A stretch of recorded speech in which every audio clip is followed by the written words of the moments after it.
The thing I've always loved about William is he was willing to take risks with stuff, right? Like he had this, he took this risk. It was like that. I can't even remember the movie was called, but it was it was a god awful movie, right? But it was like it was.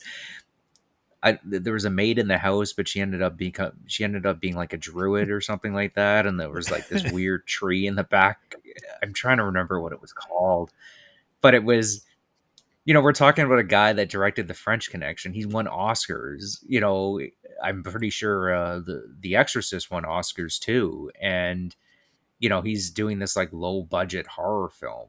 He reminds me a lot of John Carpenter in that way, where John Carpenter would have like get this like mega hit with Halloween, but it was like as soon as they gave him any kind of money, he didn't know what to do with it. So he just like kept on doing like these indie like punk rock They movies with Live. William Friedkin. It's like They Live, yeah. So like, well, and you see the difference. Like Live and Die in was that sorry, Escape from New York, and it's a great movie because it's made with like no money, and then he gets a budget with like Escape from L.A., and it's just like, oh, this is just, I don't know. Some people like that movie, but like I know a lot of people that just hate it.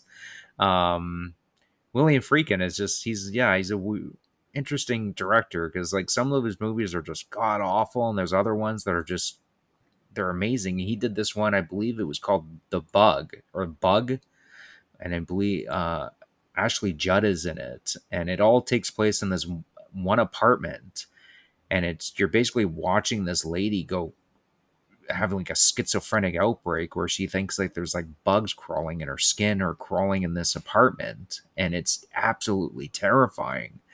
And you have to remind myself, I'm like, oh yeah, and this guy, like the previous movie he directed, I believe it was Benicio del Toro and Tommy Lee Jones. They're like the two knife fighters. I'm trying to remember what it was called. Or The Hunt. He's just done so many different types of films, and that's one thing I've always respected about him is a lot of directors will kind of get pigeonholed. It's like, oh, he's like the epic movie director, or he's, or he does the horror films, or this guy does the action films. And William Friedkin's like, I'll do it all, and I can do the gritty crime drama and French Connection and win an Oscar for it. I can do one of the greatest horror films that ever existed and win awards for it. I can do it with big budgets. I can do it with small budgets. Just let me do my own thing. And sometimes it works and sometimes it doesn't. It drives me nuts when I see artists play it safe. They're not willing to take risks. I'd rather see a guy like take risks and